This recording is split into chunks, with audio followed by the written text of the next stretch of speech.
దీప పెద్ద గిన్నెని తీసి వంట రూమ్లో పెడుతూ ఉంటే ఇక తనకి చేయి నొప్పి వచ్చి బాధపడుతూ ఉంటుంది.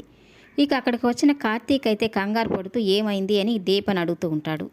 ఇక దీప అయితే చేయి నొప్పిగా ఉందని చెప్పడంతో ఇక ఉదయం నుంచి నువ్వు సాయంకాలం వరకు పని చేస్తూనే ఉంటావు దీప, నీకు రెస్ట్ అన్నదే లేదు, ఉండు నీ చేతికి పెయిన్ బాంబు పూస్తానని ఇక కబోర్డ్లో నుంచి కొబ్బరి నూనె పెయిన్ బాంబ్ తీసి ఇక్కడే కూర్చో దీప, నీ చేతికి పూస్తాను అంటుంటాడు. ఇక దీప అయితే ఇది వంటగది బాబు, మీరు ఇక్కడ ఎలా కూర్చుంటారు అంటుంటే మరేం పర్వాలేదు దీప, ఇదంతా మన ఇల్లే కదా అని కార్తీకు దీప ఇద్దరు కింద కూర్చుంటారు. ఇక కార్తీక్ అయితే తన చేతికి పెయిన్ బాబును పూస్తూ ఉంటాడు. ఇక ఇబ్బందిగా ఫీల్ అవుతూ ఉన్న దీప అయితే ఎవరైనా చూస్తే బాగోదు కార్తీక్ బాబు అని అంటుంటే ఎవరు వస్తారు దీప, అందరూ పనుకొని ఉన్నారు కదా అని చెప్తూ ఉంటాడు.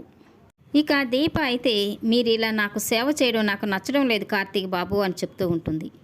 భార్యకు సేవ చేసే అవకాశం రావడం అదృష్టం దీప, రేపు ఎప్పుడైనా మన మధ్య గొడవలు జరిగినప్పుడు నీకోసం నేను వంట చేశాను, కాళ్ళు పట్టాను అని నువ్వు చెప్పినప్పుడు నేను కూడా కొన్ని మంచి పనులు చేశాను అని చెప్పుకోవడానికి నా ఖాతాలో కూడా కొన్ని పనులు ఉండాలి కదా అని కార్తీక్ చెప్తూ ఉంటాడు. ఇక కార్తీక్ తనపై చూపిస్తూ ఉన్న ప్రేమ చూసి దీప మనసులో చాలా సంతోషపడుతూ మీలాంటి భర్త దొరకాలంటే ఎన్నో జన్మల పుణ్యం చేసుకోవాలి, ఏ జన్మలో ఎవరికి ఎవరు రుణపడిపోయామో తెలియదు, కానీ మీతో కలిసి బ్రతికే రాత ఆ దేవుడు రాశాడు అని సంతోషపడుతూ మనసులో అనుకుంటూ ఉంటుంది. ఇక కార్తీక్ అయితే ఆడవాళ్ళ మనసు సముద్రం అంత లోతు అంటారు, నీ మనసులో ఏముందో నేను తెలుసుకుంటాను అని చెప్తుంటే ఇక దీప అయితే మీకు ఈత రాదు కదా అంటూ ఉంటుంది. అవును దీప, నాకు ఈత రాదు, నీకొచ్చా అంటుంటే ఇక దీప అయితే చిన్నప్పుడు వచ్చు కానీ ఇప్పుడు మర్చిపోయాను అని చెప్తూ ఉంటుంది.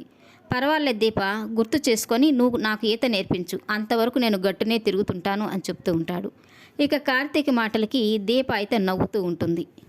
ఇక కార్తీక్ నవ్వుతూ ఉన్న దీపను చూస్తూ నువ్వు నవ్వితే చాలా బాగుంటావు దీప, నీ కనురెప్పలు హంసరెక్కల్లా ఉంటాయి, ఆడపిల్ల అమాయకమైన నవ్వు శీతాకాలం పొగమంచును చీల్చుకుని వచ్చే సూర్యకిరణాల మాదిరిగా వెచ్చగా ఉంటాయని చెప్తూ ఉంటాడు. ఇక కార్తీక్ చూపిస్తూ ఉన్న ప్రేమకి సంతోషపడిపోయిన దీప మిమ్మల్ని ప్రేమగా ఆరాధించడం తప్ప నేను ఇంకేం చేయగలను కార్తీక్ బాబు అని మనసులో అనుకుంటూ ఉంటుంది. ఈ వీడియో నచ్చినట్లయితే లైక్ చేయండి, సబ్స్క్రైబ్ చేయండి. Thank you for watching.